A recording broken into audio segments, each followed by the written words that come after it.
नाज़रीन, जीअं त हिन जुलूस जे ख़िदमत लाइ ऐं मुख़्तलिफ़ जॻहनि ते सबील जो ऐं नगर न्याज़ जो बि बंदोबस्तु थींदो आहे। हस्बे रवायत हे असांजो दोस्त आहे अदो इमरान साहिबु, जेको 10 मुहर्रम हुजे या 12 रबीउल अव्वल हुजे, वॾे अक़ीदे एतिराम सां हू पंहिंजे निस्बत सां जेको हुन खां पहुचंदो आहे। जेके जुलूस में हाज़िर आहिनि उनखे पाणी थधो या जेको कुझु तव्हां ॾिसंदो इन तरफ़ त हे मिठियूं जलेबियूं पिया विराइनि, हेॾा शरबत पिया विराइनि। नाज़रीन, नंढा नंढा ॿार ॾिसो, हे ॾिसो अदा साहिब जलेबियूं खाईंदासीं। हे गिठो विंड जेको आहे सो खाइनि पिया ऐं खाराइनि पिया। सो अलाह इन्हनि खे ख़ैर अजर ॾींदो। हो नंढड़ी ॾिसो त अक़ीदे मोहबत में हुज़ूर सल्लल्लाहु अलैहि वसल्लम जंहिंमें केॾो तयारु थी विया आहे, केॾो तयारु थी विया आहे। अक़ीदे एतिराम सां उन जो लिबास ॾिसो त आशिक़ाने रसूल जेके आहिनि नंढा ॿारनि में केॾो मोहबत आहे।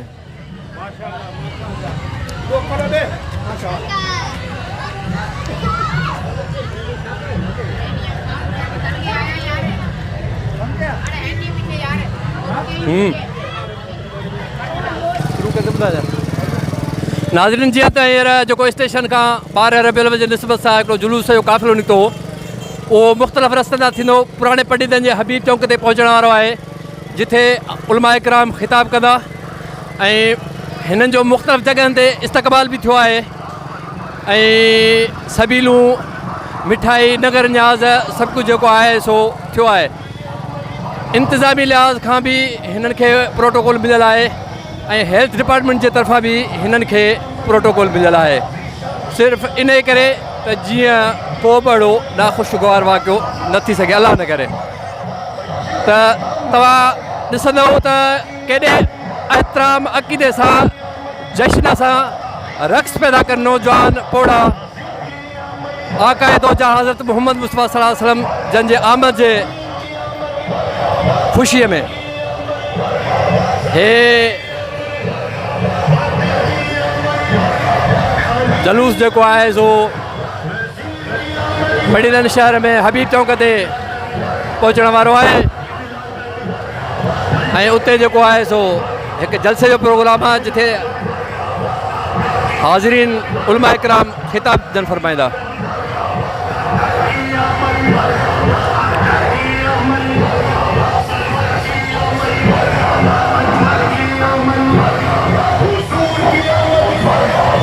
नाज़रीन, अवां ॾिसो, अवां जे साम्हूं शरबत आहे, उन जो सबील जो बंदोबस्तु कयो वियो आहे। जीअं जुलूस जे आमद में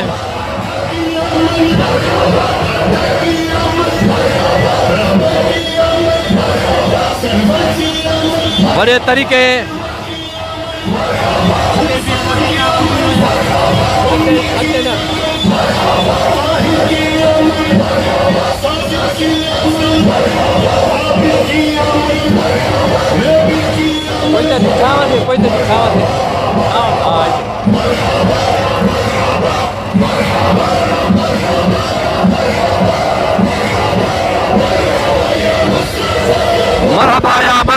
मरहबा या मुस्तफ़ा सल्लल्लाहु अलैहि वसल्लम जंहिंजे मोहब्बत अक़ीदे में ॿार नौजवान रक़्स पिया कनि।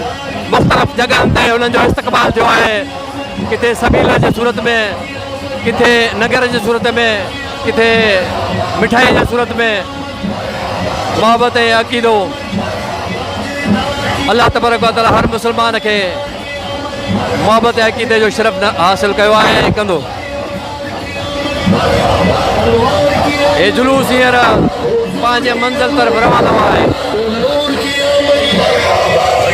नाज़रीन, हे वॾो जामे कफ़ील जुलूस आहे जेको स्टेशन खां पहुची पडीरनि में दाख़िल थियो आहे।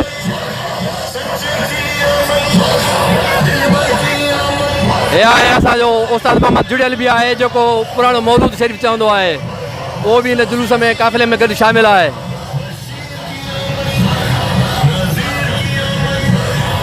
अस्सलाम वालेकुम। उस्ताद मोहम्मद जुड़ियल, तव्हांखे काफ़ी तवील अर्सो थियो 12 रबीउल अव्वल जे हिसाब सां हिन जुलूस में शिरकत बि कंदा आहियो ऐं नात बि पढ़ंदा आहियो। तव्हां छा था महसूसु कयो अॼोके ॾींहं खे? सुभान अल्लाह, 12 रबीउल अव्वल जेको आहे जे असांखे मदनी में जो घोट न मिले हा त कुझु बि न मिले हा हीउ जहान ई न थिए सारो जहान महबूब जे सदके मिलियो आहे असांखे जिन पखी इंसान हैवान सभु उन जे सदके ज़मीन आसमान महबूब जे सदके मिलिया शुक्र नाज़रीन हे दोस्तनि जा वीचार आहिनि जेके अव्हां जे साम्हूं वंडियूं पिया हे अदो ग़ुलाम शबीर पंहिंजे नंढड़नि ॿारनि खे जश्न ईद मिलाद नबी जे हिसाब सां तयारु करे अदा तव्हां मां कैमरामैन खे चवंदुसि नंढा ॿार ॾेखारे त तयारु करे जीअं हिकु ख़ुशीअ जो ॾींहुं हूंदो आहे ईद जो ॾींहुं हूंदो आहे अॼु बि ईद जो ई समा आहे नंढा ॿार तयारु थी ऐं आक़ाइदो जहां जे जुलूस में उनजे आमद जे ख़ुशीअ में आया आहिनि त मां अदा ग़ुलाम शबीर खां पुछंदुसि तव्हांखे केॾी ख़ुशी थी महसूसु थिए? तमामु घणी ख़ुशी थी आहे नबी साईं जी आमद जो ॾियारो आहे ऐं हद खां वधीक ख़ुशी आहे हद खां वधीक ख़ुशी आहे ऐं ईद जो ॾियारो आहे असांजे लाइ ॿुधो मुस्लमाननि जे लाइ माशाअल्लाह। जीअं त नाज़रीन आउं पंहिंजे कैमरामैन खे चवंदुसि त उहो साम्हूं ॾिसे त अचण वारनि जुलूस जे लाइ हिकिड़ो सबील जो बि बंदोबस्तु कयो वियो हो हिते जेको मिठे पाणी जो आहे सबील आहे त जीअं आयल जुलूस वारनि खे का बि तकलीफ़ महसूसु न थिए। ऐं पंहिंजे कैमरामैन खे चवंदुसि ॾिस त हे जामे शीरीन में जेको आहे सो दोस्तनि जेको हाल हुयो न ऐं असां बि पी इन मां मुस्तफ़ीद हासिलु थियूं था। बिस्मिल्लाह।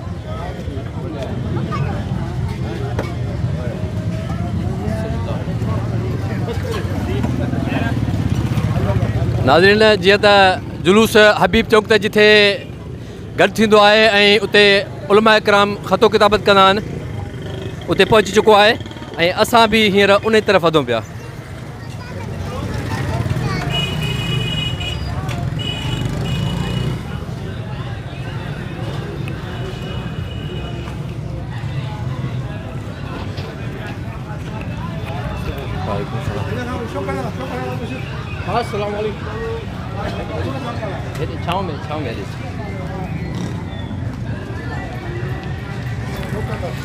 जीअं त अॼु 12 रबियुल अव्वल आक़ाइदो जहां हज़रत मोहम्मद सल्लल्लाहु अलैहि वसल्लम जे वलादत जो ॾींहुं आहे ऐं हर मुस्लमान खे इंतिहा जी ख़ुशी आहे त हिन ख़ुशीअ जे ॾींहं ते तव्हां छा था महसूसु कयो?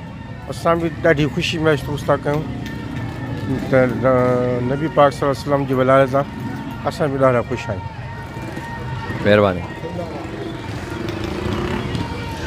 मरहबा मरहबा मरहबा या रसूलुल्लाह दिलदार की आमद मरहबा मनठार की आमद मरहबा जे नारनि जी गूंज सां हींअर जुलूस जेको आहे सो हिकिड़े जलसे जे शिकिल में हबीब चौक ते गॾु थियो आहे। मां पंहिंजे कैमरामैन खे चवंदुसि त साम्हूं फोकस करे त स्टेज जेका आहे असां साम्हूं बिल्कुलु तयारु कई वई आहे जिते उलमा इकराम जेको आहिनि सो ख़िताब फरमाईंदा ऐं इहो सिलसिलो हींअर शुरू थियण वारो आहे।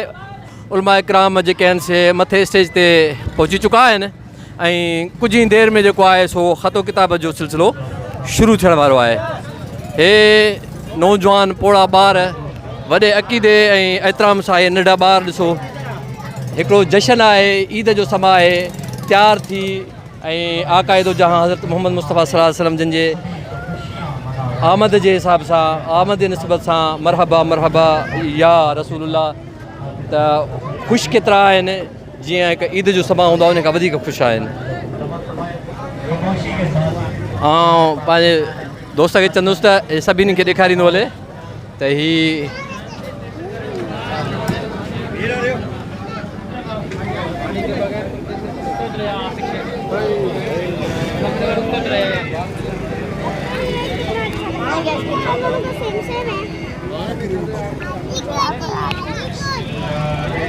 जीअं त हींअर प्रोग्राम जी शुरूआति थी चुकी आहे। मां तव्हांखे पहिरें चई चुको हुउसि त हबीब चौक ते हिकिड़ो जुलूस जेको आहे उहो जलसे जी शुरूआत इख़्तियार करे वेंदो ऐं उलमा इकराम जेको आहे उहो ख़ताबत शुरू कंदा ऐं जलसो शुरू थी चुको आहे। अचो त नाज़रीन तव्हांखे जेको आहे सो उन जलसे जी शुरूआति ॾेखारियो। साम्हूं स्टेज आहे हाफ़िज़ हनीफ़ साहब क़ुर पाक जी तिलावत करे रहियो आहे।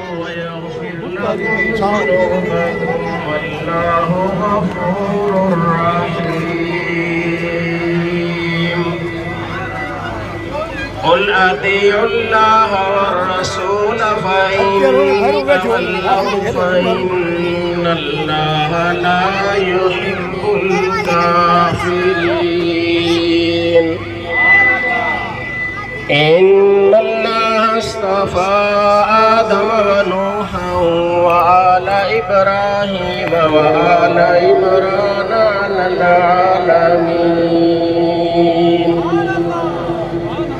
وما أرسلناك إلا رحمة للعالمين ما كان محمد أبا أحد من رجالكم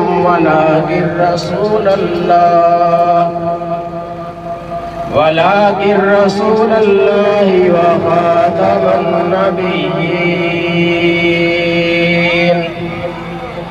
وكان الله بكل شيء عليما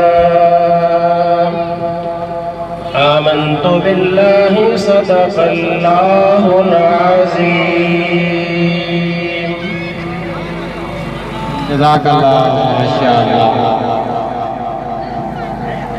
हर तरफ बरसती हुई ये जो रहमत की छड़ी है, हर तरफ बरसती हुई ये जो हर तरफ जो बरसती हुई ये रहमत की छड़ी है, ये सरवरे कौनैन के आने की घड़ी है, ये सरवरे कौनैन के, ये सरवरे कौनैन के आने की घड़ी है। इन्हीं अल्फाज के साथ मैं दावत सुखन दे रहा हूँ। जनाब हाफिज शफीक साहब कादरी साहब से गाएं और नात की हदिया से हमारे दिलों को मुनव्वर फरमाएं। जनाब मोहतरम हाफिज शफीक साहब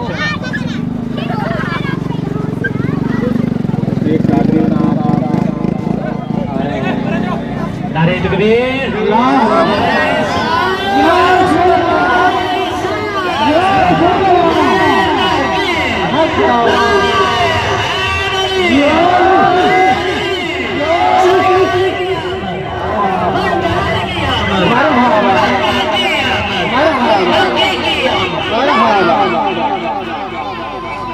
अस्सलामु अलैकुम व रहमतुल्लाहि व बरकातुहू। सब मिल के पढ़िए सल्लल्लाहु अलैहि या रसूल अल्लाह हबीब अल्लाह।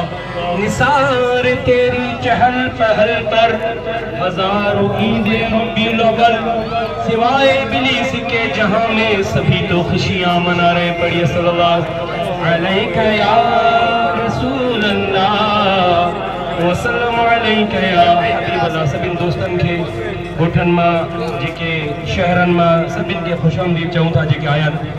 दुनिया जो दस्तूर आ केर नौकरी ॾींदो आहे, केर कुझु ॾींदो आहे, प्लाट ॾींदो आहे, 500-100 ॾींदो आहे त बसि उन जा थोरा ॻाईंदा। यकीनन असांखे जेको सदको मिलियो आहे अमा आमिना जे लाल जो मिलियो आहे, त अमा आमिना जे लाल जो खाऊं था उन जा गीत ॻाए मिली करे पढ़ो। तेरा खावां में तेरे गीत गावां या रसूल अल्लाह। जो आका का सदका नहीं खाता वो ना गाए, जो खाता है वो गाए सुभान अल्लाह। तेरा मीलाद में क्यों ना मनावा या रसूल अल्लाह सरकार की आमद। आगे वाले बोलो पीछे वाले बोलो तेरा मीलाद में क्यों ना मनावा या रसूल अल्लाह। असा सुनी टन टन सुनिए अल्हम्दुलिल्लाह। तेरा खावां में तेरे गीत गावां या रसूल अल्लाह। तेरा मीलाद में क्यों ना मनावा या रसूल अल्लाह। गुलामाने मुस्तफा महशर में यूं पहचाने जाएंगे कि होगा उनके लब पर भी ये नारा या रसूल अल्लाह। तेरा मीलाद में क्यों ना मनावा या रसूल अल्लाह। आज सभिन दोस्तन की दावत आज 4 बजे गोठ रईस मलार खाना में अजीम शान मोटरसाइकिल पे रक्षन ते कादिम ते जुलूस निकलो इन शिरकत कयो। आमीन।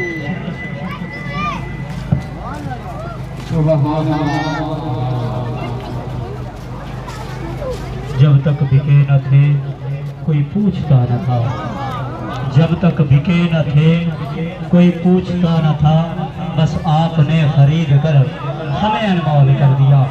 आज इस जुलूस में वही शरीक हैं जो अनमोल हो चुके हैं। हमें खरीद कर आपने अनमोल कर दिया।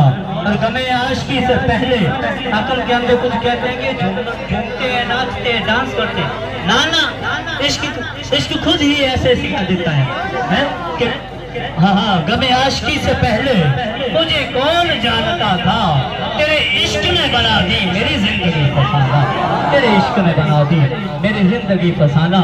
इन्हीं अल्फाज के साथ मैं दावत बयान दे रहा हूँ जनाब हज़रत अल्लामा मौलाना हाफिज बरकत अली कासमी साहब से दुआएं और अपने नूरानी वज़दानी बयान से हमारे दिलों को मनवर फरमाएं। आने से कबल हाजिरी का सबूत दीजिए। नारे तकबीर, नारे तकबीर, नारे रिसालत, नारे रिसालत, नारे तहकीर, नारे हैदर,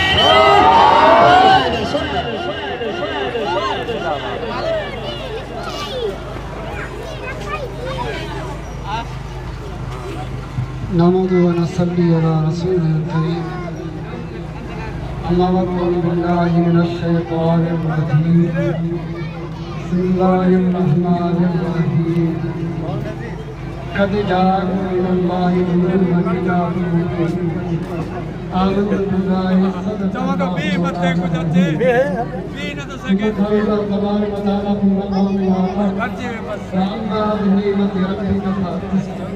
सदक़ल्लाहु इन्नल्लाह व मलाइकतहु युसल्लूना अलन नबी या अय्युहल्लज़ीना आमनू सल्लू अलैहि व सल्लिमू तस्लीमा।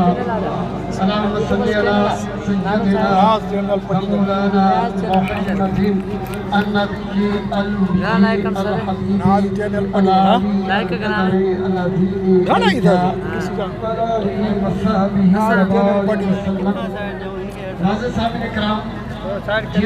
जो को प्रोग्राम जश्न ईद मिलाद नबी सल्लल्लाहु अलैहि वसल्लम के सिलसिले में असां तमाम रैली में शरीक थिया आहियूं। अॼो को ॾींहुं असांजे प्यारे नबी सल्लल्लाहु अलैहि वसल्लम जा आमद जो ॾींहुं आहे।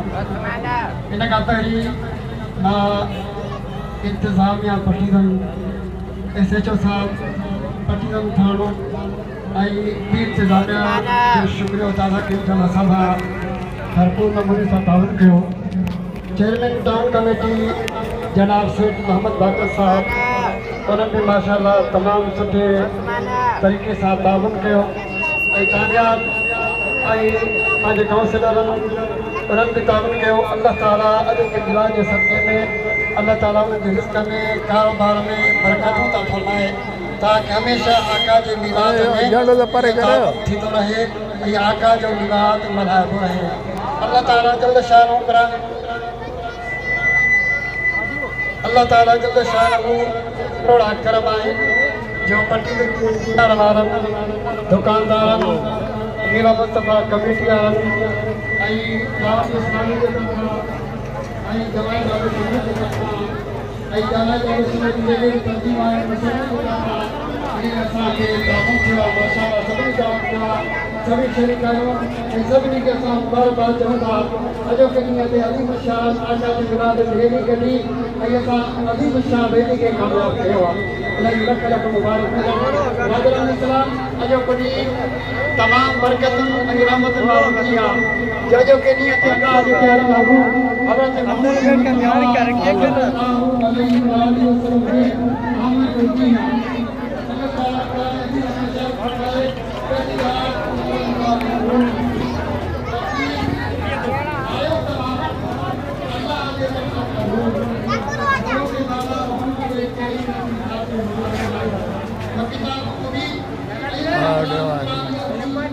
हल्ला चल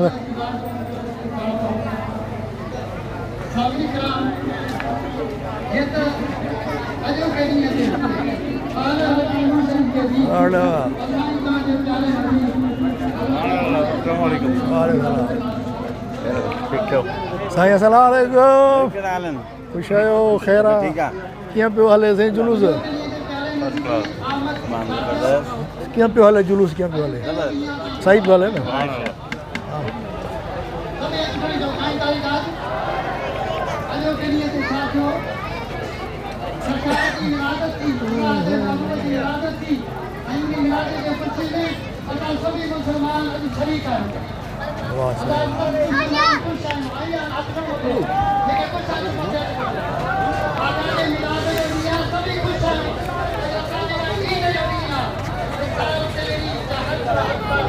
Allah सभी को खुशियां मना रहे हैं अजो को ॾींहुं मुसलमाननि जे लाइ ईद जो ॾींहुं आहे ऐं अॼोके ॾींहं जे मथां हज़ार ईदूं क़ुर्बान कजनि अॼोके ॾींहं जे मथां हज़ारे रोज़ा क़ुर्बान कजनि अॼोके ॾींहं जे मथां हज़ारे हज क़ुर्बान कजनि छो इन महबूब जे सदके में अल्लाह ताला अॼोको ॾींहुं असांखे अता फरमाए इन मदीना वारे साईं जो ज़िक्र मुबारक अल्लाह ताला क़ुरान अज़ीम जे अंदरि शायदि फरमाए व अम्मा बिनेमति रब्बिका फहदिस ऐं पर मुंहिंजी नेमत जो ख़ूब चर्चो कंदा कयो मुंहिंजी नेमत जो ख़ूब चर्चो कयो अल्लाह ताला असांजे मथां अॼोके ॾींहं ते नेमत उस्मा कई छा कई नेमत उस्मा केरु आहे ॻाल्हायो मदीना वारो साईं आहे नेमत उस्मा केरु आहे मदीना वारा साईं आहिनि अल्लाह ताला असांजे मथां नेमत उस्मा कई पंहिंजो महबूब असांजे यानी जाने मां असांजे मोकिलियो अज़मत वारो रसूल मोकिलियो शान वारो रसूल मोकिलियो मतबे वारो रसूल मोकिलियो सैयदुल मुरसलीन खे मोकिलियो अल्लाह ताला उन जे यानी आमद जे ख़ुशी में बयान थो फरमाए व अम्मा बिनेमत रब्बिका फहदिस मुंहिंजी नेमत जो ख़ूब चर्चो कंदा कयो यानी पंहिंजे घर में मीलाद जा झंडा लॻायो सभी सुभाणे अल्लाह चओ पंहिंजे घर में लाइटिंग लॻायो अॼोके ॾींहं ते पंहिंजे घर खां मीलाद जा झंडा खणी निकिरो इहो छा आहे आका जे मीलाद जो ज़िक्र आहे ख़ूब अल्लाह जी नेमत जो चर्चो आहे जो अल्लाह ताला पंहिंजो महबूब असांजी तव्हांखे अता फरमायो आहे सभई सुभाणे अल्लाह चओ अल्लाह ताला पंहिंजो महबूब असांजी तव्हांखे अता फरमायो आहे उन महबूब जे सदके में अल्लाह ताला ज़मीन खे ठाहियो उन महबूब जे सदके में अल्लाह ताला आसमाननि खे ठाहियो उन महबूब जे सदके में अल्लाह ताला सिज खे ठाहियो चंड खे ठाहियो सितारनि खे ठाहियो जन्नत खे ठाहियो हुरनि खे ठाहियो जहन्नम खे ठाहियो तमामु थाननि खे ठाहियो अल्लाह ताला पंहिंजे महबूब जे सदके सां ठाहियो अल्लाह ताला जल्ल शान हदीस कुदबी फरमाए थो लौला कलमा अज़हर रबूबिया ए मुंहिंजा महबूबा जेकॾहिं मां तोखे पैदा न कया हा मां पंहिंजे रबूबियत खे ज़ाहिर न कया हा जेकॾहिं मां तोखे पैदा न कया हा पंहिंजे रबूबियत खे ज़ाहिर न कया हा अल्लाह ताला पंहिंजे महबूब खे पैदा फरमाए पंहिंजे रबूबियत खे ज़ाहिर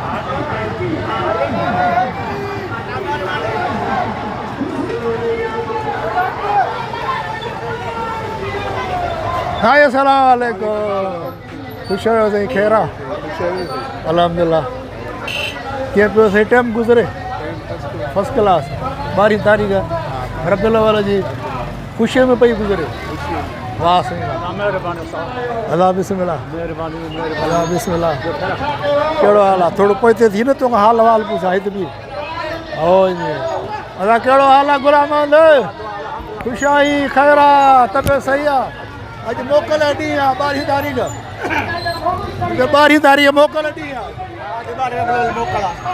जशन पियो मल्हाई जशन पियो मल्हाई जशन 12 रबियुल अव्वल जशन तूं मल्हाईंदो हा माशा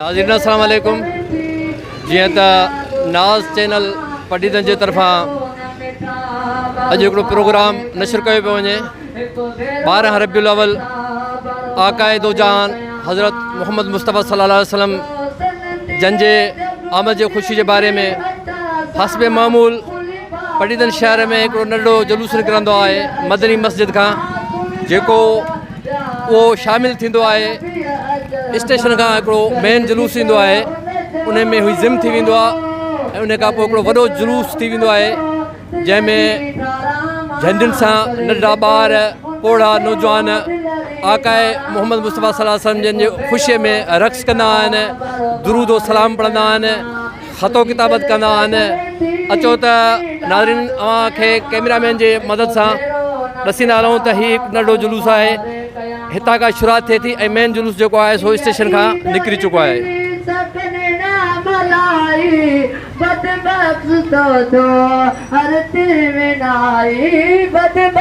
नाज़रीन हे जीअं त मां पंहिंजे कैमरामैन खे चवंदुसि त हे एॾा साम्हूं जेको आहे सो जुलूस जी तयारी पई थिए ऐं इहे मेन जुलूस जेको स्टेशन तां ईंदो उन में ज़िम थींदो आक़ाइदो जा हज़रत मोहम्मद मुस्तफ़ा सल्लल्लाहु अलैहि वसल्लम जे आमद जे ख़ुशी में 12 रबीउल अव्वल वॾो शान ऐं शौक़त ऐं अक़ीदत सां मल्हाईंदा आहिनि। चवंदुसि त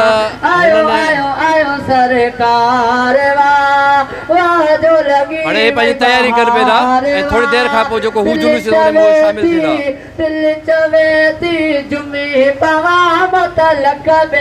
हे नाद मुकमिल कनि त हिननि खां असां थोरा वीचार वंडींदासीं। सरकार की आमद आयो आयो आयो सरकार वाह जो लगी वही बहार वाह दिल प्रोग्राम जंहिंजे बारे में वो पंहिंजी तयारी मुकमिल करे विया आहिनि। हे जुलूस जेको आहे सो स्टेशन ईंदड़ में जुलूस में शामिल थींदो। मरहबा चवा चाबती पर मिला तो करण न छॾींदासी या रसूल अल्लाह चवण न छॾींदासी चाबती पे मिला तो करण न छॾींदासी या रसूल अल्लाह चवण न छॾींदासी दुश्मन दिल तलवार वाह दुश्मन दिल तलवार वाह केॾी लगी वे बहार वाह दिल चवे थी जुमी चवा मत लख बेरा मरहबा चवा मत सब बेरा मरहबा चवा एड़ो सा के मिली यो दीन कुछ छोड़ थियो तॾहिं असां जसना छोड़ा बेईद। असांजो चैनल आहे उन चैनल ते ही यूट्यूब ते जेको आहे सो असां लाइव ॾेखारींदा आहियूं। तव्हां खां कुझु पुछंदासीं तव्हां उन हिसाब सां जेको आहे सो नाज़रीन नाज़ चैनल पटीदन जे तरफ़ां 12 रबीउल अव्वल आमद दोजा हज़रत मोहम्मद मुस्तफ़ा सल्लल्लाहु अलैहि वसल्लम जे ख़ुशीअ में मदीना मस्जिद खां गुलज़ारे मदीना मस्जिद खां हिकिड़ी रैली निकिरंदी आहे रवायत मुताबिक़ हर साल ऐं उहा शहर जे मुख़्तलिफ़ जॻहनि तां थींदी वॾे जोश ऐं जज़्बे सां नंढा ॿार ऐं पोड़ा रक़्स ऐं अक़ीदो ऐं ख़ुशीअ मां झंडनि जी झूमर में पंहिंजी मंज़िल तरफ़ वधंदा आहिनि ऐं पोइ स्टेशन जा जेको वॾो जुलूस थींदो आहे उन में शामिलु थींदा आहिनि। हिन वक़्तु असां सां गुलज़ारे मदीना मस्जिद जो इमाम जेको आहे सो मुखातिबु आहे। असां हुन खां कुझु पुछंदासीं। साईं तव्हां ॿुधाईंदो त हीउ तव्हां प्रोग्राम कॾहिं खां शुरू कयो आहे ऐं किथां खां निकिरंदो आहे ऐं किथे ख़तमु तव्हांजो थींदो आहे? साईं अल्हम्दुलिल्लाह जामिया मस्जिद गुलज़ारे मदीना सियाल मौला पटीदन टाउन खां शुरू थींदो आहे। उन खां बाद में शहर जे तक़रीबन गलियुनि मां किरास थींदो चौकनि मां किरास थींदो। इन पटीदन शहर जे चौक ते इस्पताल वारे रस्ते ते हिते प्रोग्राम कंदा आहियूं। हर साल जे हवाले सां तक़रीबन 2015-16 खां ही रैली शुरू थी वई आहे। अॻु में पहिरियां वॾे जलसे शुरू थींदा पर हिन जमात इस्लाहुल मुस्लिमीन जे तरफ़ां जेको जिनजो ख़ुसूसी कनेक्शन हुज़ूर क़िबला आलम महबूब सजन से दामद बरकातुहुल आलिया सां आहे।